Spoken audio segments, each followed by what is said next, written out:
यहाँ पर हमें एक लीनियर ऑपरेटर Lx दे रखा है जो डिफाइन किया गया है b क्रॉस x। यहाँ पर ये वेक्टर क्रॉस प्रोडक्ट को बताता है। यहाँ पर वेक्टर b जो है वो है 0 1 0 और जो वेक्टर x है वो आप ले सकते हैं x1 x2 x3। ये 3 डायमेंशनल वेक्टर्स हैं।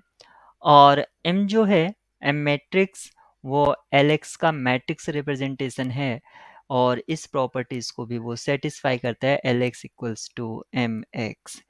तो यहाँ से ये इस प्रॉपर्टीज को सेटिस्फाई करता है, इससे तो कोई लेना देना नहीं। सबसे पहले हमारा काम होगा मैट्रिक्स m को निकालना और उसकी आइगन वैल्यू देखेंगे। तो मैट्रिक्स m को आप कैसे निकाल सकते हैं?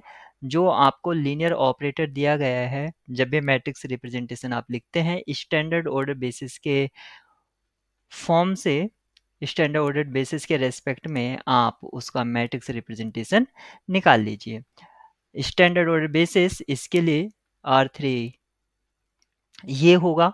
अब इसके हम इमेज देखेंगे इस लीनियर ऑपरेटर की हेल्प से, यानी कि हम एक मैट्रिक्स जनरेट कर लेते हैं I J K और जो वेक्टर b है 0 1 0 करस्पॉन्डिंग एलिमेंट्स रखते जाएंगे। तो सबसे पहले हम v1 रखेंगे जो कि है 1 0 0 और जब हम इसका क्रॉस प्रोडक्ट लेंगे तो हमें जो मिलेगा वो मिलेगा 0 0 -1।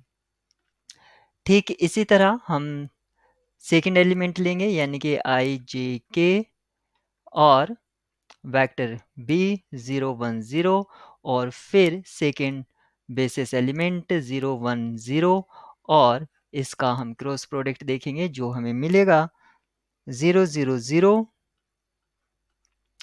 ठीक इसी तरह हम तीसरा वेक्टर का इमेज देखेंगे जो कि बेसिस एलिमेंट है 0 1 0, ये वेक्टर b हो गया है और लास्ट बेसिस एलिमेंट है 0 0 1। इसका जो हमें इमेज मिलेगा यानी कि जो क्रॉस प्रोडक्ट मिलेगा वो मिलेगा 1 0 0। अब हमें ये तीन वेक्टर मिल गए हैं। इन क्योंकि हम स्टैंडर्ड बेसिस के रेस्पेक्ट में लिख रहे हैं तो हम इससे मैट्रिक्स लिख सकते हैं 0 0 -1 0 0 0 और 1 0 0। ये जो मैट्रिक्स है इसी मैट्रिक्स को हम m कॉल करेंगे और ये मैट्रिक्स सेटिस्फाई करता है Lx इक्वल्स टू mx की प्रॉपर्टी को। आपको ये चेक नहीं करना है कि सेटिस्फाई करता है या नहीं करता है, फाइनली ये करता है। यहाँ पर मैट्रिक्स m जो है इसकी सिमेट्रिक मैट्रिक्स है क्योंकि सारी वैल्यूज रियल हैं, इसकी सिमेट्रिक है और हम जानते हैं इसकी सिमेट्रिक मैट्रिक्स की जो आइगन वैल्यूज होती हैं वो क्या तो प्योरली इमेजिनरी होती है या ज़ीरो, यानी कि ज़ीरो और प्योरली इमेजिनरी। अब हम यहाँ पर इस आइडिया से हम गिवन ऑप्शंस को डिस्कार्ड करेंगे। ऑप्शन ए में आइगन वैल्यू 1 और -1 है जो कि होगी नहीं क्योंकि प्योरली इमेजिनरी होंगी या ज़ीरो होगी। ऐसे ही ऑप्शन बी डिस्कार्ड हो जाएगा, ऑप्शन सी भी डिस्कार्ड होगा because of 1 is given. Correct option होगा ऑप्शन डी। यहाँ पर दो आइगन वैल्यू प्योरली इमेजिनरी दे रखी है और दोनों ही एक दूसरे का कॉन्जुगेट है और लास्ट वन 0 है।